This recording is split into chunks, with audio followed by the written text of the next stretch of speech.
Excellent. Now, the final stage is conversions. And conversions are just like dimensional analysis. The only difference, just like that physics problem, they generally expect you to know certain pieces of information ahead of time. You are expected as a adult human being in our society to know how many minutes are in an hour, how many inches in a foot, and so on. This is where it's a little bit unfortunate to be an American because our units are crazy. If you are a European or, let's say, anyone else in the entire world, all of the conversions are tens and hundreds and thousands because they use the metric system. But so be it. We don't live there, and in some sense, this is a way of protecting our society from them because if people want to work in our culture, they have to learn our ways, and so it keeps people out. Whatever. Let's say we have a problem like, how many miles is 10,000 feet? Well, if you pull out your numbers, your number is 10,000 feet. If you want to make it as a fraction, it's 10,000 feet over 1. We want an answer in miles.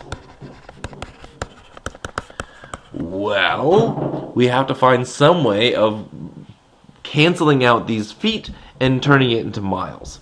And here is one that a lot of people don't seem to know, but I think it's very, very useful. You need to know that 5,280 feet is 1 mile.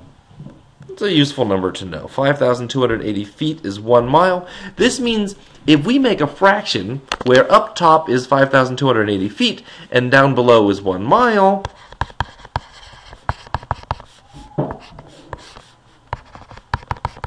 then this fraction is really 1. We're taking a number, dividing it by the same thing. It's 1.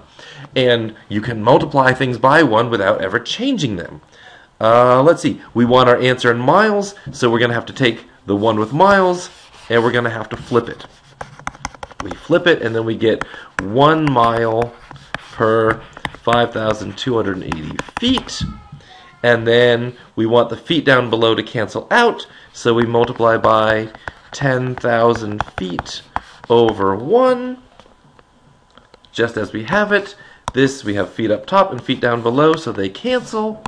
And so we're left with 10,000 divided by 5,280 miles. And if we break out a calculator, we say 10,000 divided by 5,280 is 1.89. Well, let's say 1.89. So the answer is 1.89 miles. So it's dimensional analysis. The one thing that you needed to know was this. And if you didn't know it before, why don't you learn it for this class? Because I feel very free in expecting you to know this on a test.